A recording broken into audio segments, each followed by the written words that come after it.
देखिए, एक बड़ी खबर आ रही है इस वक्त शिंदे मंत्रिमंडल से जुड़ी हुई। देवेंद्र फडणवीस शिंदे मंत्रिमंडल में शामिल होंगे। एक बहुत बड़ा ट्विस्ट आया है बस कुछ देर पहले।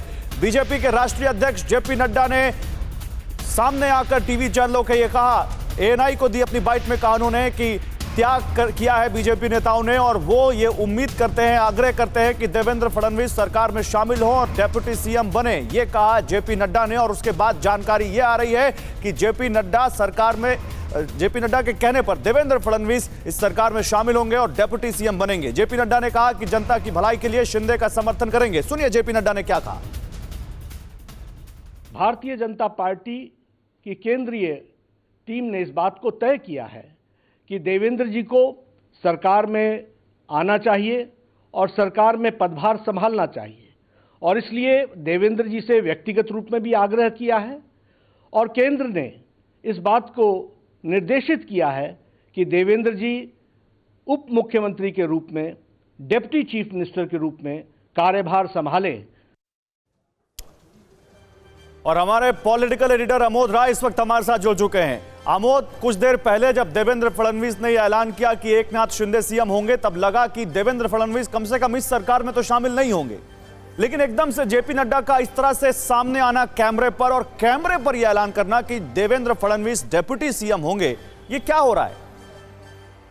देखिए, बीजेपी सूत्रों की माने तो बीजेपी के आला नेतृत्व का यह फैसला है कि वहां एकनाथ शिंदे को मुख्यमंत्री बनाया जाए, लेकिन देवेंद्र फडणवीस के सामने सबसे बड़ी चुनौती इस बात की थी कि एक बार वो मुख्यमंत्री रह चुके हैं तो देवेंद्र फडणवीस के कैबिनेट के मंत्री के तौर पे वो कैसे फिर से उसमें शामिल हो। केंद्रीय नेतृत्व ने उनको इस बात के लिए जरूर कहा था कि आप उनके कैबिनेट में रहें, डिप्टी सीएम बनकर रहें, लेकिन देवेंद्र फडणवीस को ये बात शायद मंजूर नहीं था। लिहाजा उन्होंने जब एक बार प्रेस कॉन्फ्रेंस किया तो उसमें कह दिया कि मैं सरकार में नहीं हूं, लेकिन उसके बाद फिर से जब केंद्रीय नेतृत्व से उनकी बात हुई और केंद्रीय नेतृत्व ने उनसे आग्रह किया कि नहीं, आपको उस सरकार में शामिल होना चाहिए क्योंकि इस सरकार में एक मजा हुआ व्यक्ति भी रहे, तब सरकार ठीक से चल सकती है। कई मायने निकाले जा रहे हैं। दबी जुबान में अब ये माना जा रहा है कि देवेंद्र फडणवीस को भी नहीं पता था कि वो सीएम नहीं बनेंगे, और क्या वो नाराज हैं इस बात से, ये भी सवाल पूछे जा रहे हैं। निश्चित तौर पे देखिए, सवाल जरूर उठेंगे और सवाल पूछे भी जाने चाहिए, लेकिन बीजेपी के सूत्रों का यह मानना है कि देवेंद्र फडणवीस से केंद्रीय नेतृत्व ने 3 दिन पहले जब वो दिल्ली आए थे उस दिन ये बात साफ कर दी थी कि आपको उस कैबिनेट में शामिल होना है और शिंदे ही मुख्यमंत्री बनेंगे। ये कोई आज तय नहीं किया गया है और केंद्रीय नेतृत्व की तरफ से पहले ही ये इंडिकेशन दिया जा चुका था।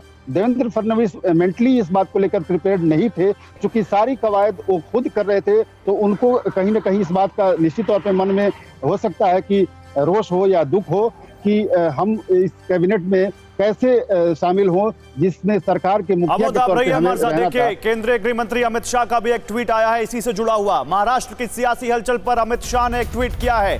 नड्डा के कहने पर फडणवीस ने बड़ा दिल दिखाया, ये कहते हुए अमित शाह, फडणवीस ने बड़ा दिल दिखाते हुए सरकार में शामिल होने की बात मानी। उन्होंने फडणवीस की तारीफ की और कहा कि नड्डा जी के कहने पर फडणवीस ने बड़ा दिल दिखाया, ये अमित शाह कहते हुए। अमोद, बीजेपी की जो फंक्शनिंग है और बीजेपी जिस तरह से काम करती है, वो ये तरीका तो नहीं लगता जिस तरह से अब बड़े नेता और केंद्रीय मंत्री, टॉप लीडरशिप आकर एक के बाद फडणवीस की तारीफ कर रही है। कुछ तो है।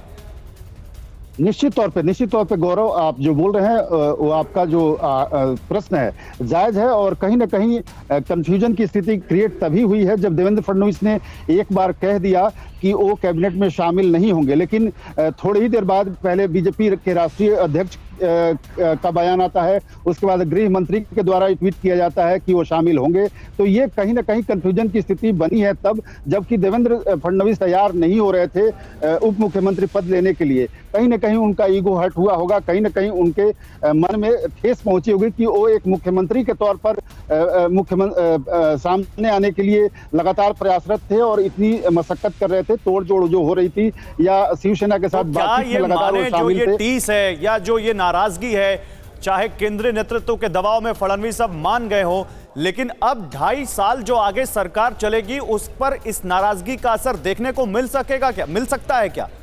क्योंकि अगर शुरुआत में ये टीस हो गई, खटास आ गई, तो फिर आगे तो 2.5 साल साथ चलना है। गौरव, देखिए बीजेपी का सिस्टम थोड़ा सा अलहदा है, थोड़ा जुदा जरूर है इस मामले में कि एक बार जब निर्णय हो गया है केंद्रीय नेतृत्व के द्वारा तो उसमें कुछ खटास या कोई टीस रहने की बात नहीं सामने आनी चाहिए। यद्यपि राजकाज है, इसमें कब क्या हो जाए कुछ नहीं कहा जा सकता, लेकिन ये जरूर है कि देवेंद्र फडणवीस ने जिस तरह से केंद्रीय नेतृत्व का या आला कमान का बात स्वीकार किया है, ये सामान्य तौर पर किसी पार्टी में होता नहीं है।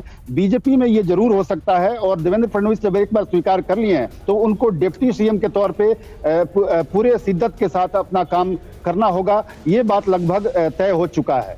ठीक है, डेप्यूटी सीएम के तौर पर अब काम करना होगा देवेंद्र फडणवीस को। और आज जो अब थोड़ी देर बाद शपथ ग्रहण समारोह है जिसमें एकनाथ शिंदे शपथ लेने वाले हैं, अब ये हो सकता है कि देवेंद्र फडणवीस भी उनके साथ शपथ लें। मंत्रिमंडल का स्वरूप क्या होगा, कौन से विधायक को कौन सा पद मिलेगा, ये बाद में तय होगा। ये देवेंद्र फडणवीस ने खुद कहा था